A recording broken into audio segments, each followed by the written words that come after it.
This machine's gonna crush this house in a couple of seconds here. Let's start off season 2, CMGT TV.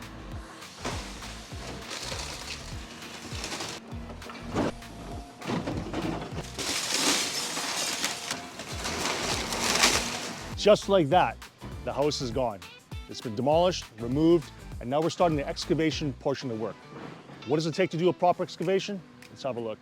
So now that the house has been removed, there's an inspection called a demolition final that the inspector will come to the site. He'll check for a couple things. One, that the site has been cleared of all the debris from the house demolition. Secondly, he's going to want to see site fencing across the back and the front of the property to stop any strangers just from walking into a construction site. 3, he's going to want to see a site toilet. And 4, site signage indicating who the builder is and who the emergency contact is. Now with the inspection behind us, we're going to start excavating to the depth needed to set the foundation of the house. On this project, we're building a 2-story home with a basement. Now we want to find out what's the total depth of this excavation needed to accommodate that house. Not only just for the foundation, but taking into consideration the drainage, the thicknesses of the footings, the slabs, and all the preparation work that goes into the build. In order to know how much dirt to dig out and where to stop digging, it's important to know a couple of things. First thing is, identify the benchmark on your survey. In this case, it's located on the end of our property line on the sidewalk, spray painted in that orange. The second elevation you need to know is the top of your basement slab elevation. That means when you're standing in your basement, what is that height of where the basement slab is sitting? So with the lead plug elevation and the top of the basement elevation, you subtract the difference. In this case, the difference is 7.5 feet.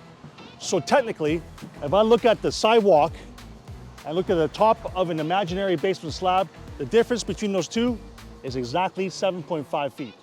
Typically, we'll add another 18 inches of depth below the top of the concrete slab to allow for the following. There's the thickness of the slab, there's thickness of the insulation, the crushed gravel that we have to have underneath everything, and plus the discrepancies of just naturally digging by a machine. You're never gonna get a perfectly 100% dig, so we allow another couple inches just in case some of the areas are higher and some of the areas are lower. So overall depth that we're digging is 7.5 feet from the top of the sidewalk down to the top of the slab, plus another 18 inches, which is totaling of 9 feet from the top of the sidewalk to the bottom of the excavation. Now, how do we calculate that exact height? So now I'm going to introduce a tool that's essential to have when determining the heights for your excavation. This set of tools is called the survey laser level. It's comprised of 3 critical components. 1, the laser machine, which emits a level line laser. Secondly, the receiver. And third, we call this the measuring stick. Starting with the laser level, this piece of equipment will emit an invisible laser line for several hundred feet. Second piece is the receiver. This thing sees the invisible laser line, and it will give you instructions whether to lower it, whether it's level, or whether to raise it. Here we go. It's telling you to lower it because the level is probably right here.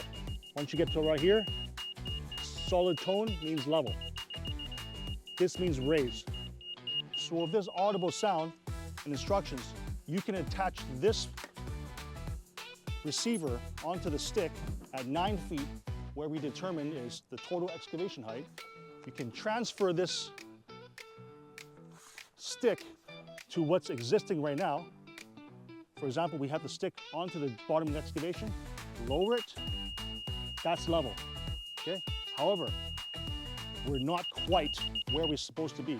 That level's right here. We still need to go down another 14 inches. That's how you know how deep to dig. So once you're nearing the end of the excavation, it's good to have spot checking throughout the bottom of the excavation pit, just to know that you've achieved the desired depth of digging.